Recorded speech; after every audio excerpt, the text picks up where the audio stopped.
تو مودی چھپا ہوا تھا. اس نے اپنی شکست کے تقریباً 3 دن کے بعد اپنی قوم سے خطاب کیا ہے, اور اس میں بھی اس نے سارا کا سارا جھوٹ بولا ہے. اس نے پاکستان کو دھمکیاں دی ہیں, اس نے خون اور پانی کی بات کی ہے, اس نے آگ کی بات کی ہے, اور شدید مضطرب تھا, فرسٹریٹڈ تھا, ایک ہارا ہوا وزیر اعظم تھا مودی جب اس نے اپنی قوم سے خطاب کیا.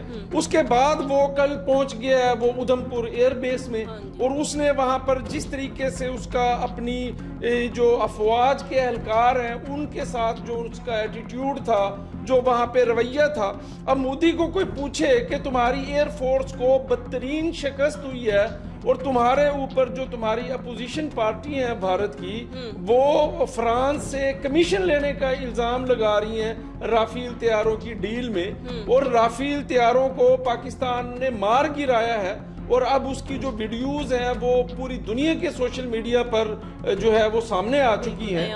اور آپ کس چیز کے لیے آپ گئے ہیں ادھم پور ایئر بیس پہ نا سر؟ جیسا کہ ابھی آپ نے ادھم پور بیس کی بات کی کہ مودی وہاں پر گیا, کیا یہ بالی ووڈ سے اتنے انسپائر ہو چکے ہیں؟ وہ 4 بجے وہاں پر پہنچا تھا, اس نے پورے اتنے گھنٹے کی شوٹنگ وغیرہ اپنی کی, اس کے بعد وہ واپس آیا, اس کے بعد جو ہے وہ ایڈیٹنگ وغیرہ کی گئی, کیونکہ اس میں نا ٹرانزیکشن بہت زیادہ نظر آئی تھی ٹرانزیکشن, تو وہ جب ویڈیو اپلوڈ ہوئی تو صاف نظر آ رہا تھا کہ اس کو کتنی بار جو ہے وہ ایڈٹ کیا گیا ہے, اور وہ اپنے پیچھے جو ہے وہ S-400 دکھا رہا ہے جبکہ وہ صرف ایک میزائل لانچر ہے. اور مطلب اگر آپ گئے ہو اپنی فوج سے, آپ گفتگو کر رہے ہو, عوام سے گفتگو کر رہے ہو, تو اس کو لائیو کیوں نہیں دکھایا گیا, اس کو ریکارڈ کیوں کیا گیا, اور اس کے بعد ایڈٹ کر کے اس کو اپلوڈ کیوں کیا گیا؟ آپ اپنی باڈی لینگویج کو چھپانے کے لیے, حقیقت کو چھپانے کے لیے آپ لائیو نہیں آئے کہ جو بھارت کی کروڑوں عوام ہے, جو مودی کی کیفیت ہے, جو اس کی شکست ہے, جو اس کے چہرے سے عیاں ہے, اور وہاں پر جو اس کے جو فوجی اہلکار تھے, وہاں پر جو سپاہی تھے, ان کا پور ریسپانس اس کو پوری بھارتی عوام سے چھپانے کے لیے. دیکھیں بھارت کا جو سب سے بڑا پرابلم یہی ہے کہ بھارت کے سارے نیریٹو کی بنیاد جھوٹ پہ ہے. بھارت کی جو فلم انڈسٹری ہے, پورا بھارت جو ہے تقریباً 1.5 ارب کے قریب جو بھارت کی پاپولیشن ہے, وہ صرف اپنی فلموں سے انسپائر ہے. ان کے بلڈ میں جو چیز ہے وہ جھوٹ ہے, وہ ڈراماٹائز چیزیں ہیں, وہ آرٹیفیشل چیزیں ہیں. اور مودی کے اس وزٹ کو بھی انہوں نے آرٹیفیشل طریقے سے اس کے اندر اعتماد بھرنے کی, کانفیڈنس پیدا کرنے کی کوشش کی گئی ہے. حالانکہ اطلاعات یہ ہیں کہ جب مودی وہاں پہنچا ہے تو مودی سے نفرت کا اظہار کیا ہے اس کی فوج نے, اس کی پالیسیوں سے نفرت کا اظہار کیا ہے, اس سے ڈسٹینس رکھا ہے مودی سے اس کے جو فوج کے اہلکار ہیں, انہوں نے, سپاہیوں نے. سر جیسا کہ پوری دنیا میں اپنی فوج کے ساتھ جو لوگ مطلب وزیر اعظم یا آرمی چیف ہوتے ہیں, وہ جب ملتے ہیں تو بڑے ایک رسپیکٹ کے دائرے میں ملتے ہیں.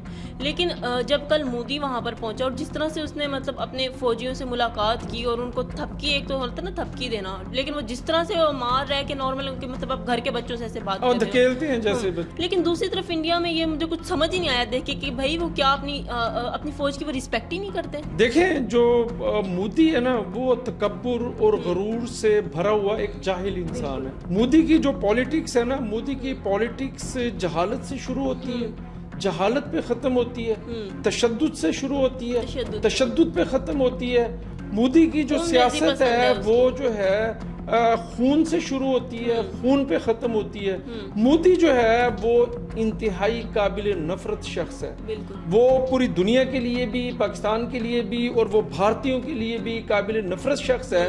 اور اس کی وجہ یہ ہے کہ بھارت کو رسوا کیا ہے مودی نے. مطلب بھارت, دیکھیں مودی نے اپنی پالیٹکس کو بچانے کے لیے, بھارتی جو ہندو ہیں ان کی ہمدردیاں سمیٹنے کے لیے اس نے پہلگام کا جھوٹا واقعہ کیا ہے اور اپنے ہی سیاحوں کو قتل کروا دیا.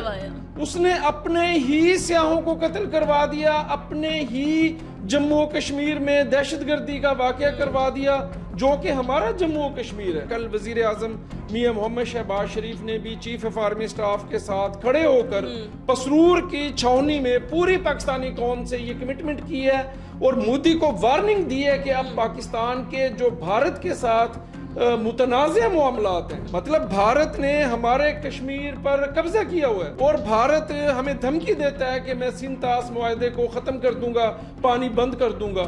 اور بھی ہمارے انڈیا کے ساتھ جو معاملات ہیں ہم اس پر کسی قسم کا کمپرومائز نہیں کریں گے. وہ پانی بند کرنے پر آیا تھا, یہاں پر ہمارا کشمیر کا مسئلہ بھی جو ہے پہلے جو کہ کافی ٹائم سے دبا ہوا تھا وہ اجاگر ہو جی. گیا. یہ دیکھیں ہر ایک آزمائش کے اندر ایک بہت بڑی اپرچونٹی ہوتی ہے اور یہ جو ہے نا اب انشاءاللہ تعالی جو کشمیر کی جو آزادی کی تحریک ہے اس کو مزید تقویت ملے گی.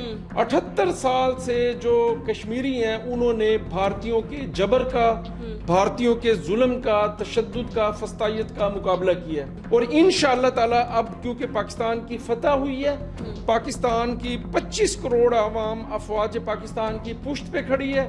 کل وزیر اعظم نے یہ 2 ٹوک اعلان کیا ہے کہ ہم ہر وقت تیار ہیں, ہر وقت تیار ہیں. مودی جب غلطی کرے گا ہم within no time response کریں گے.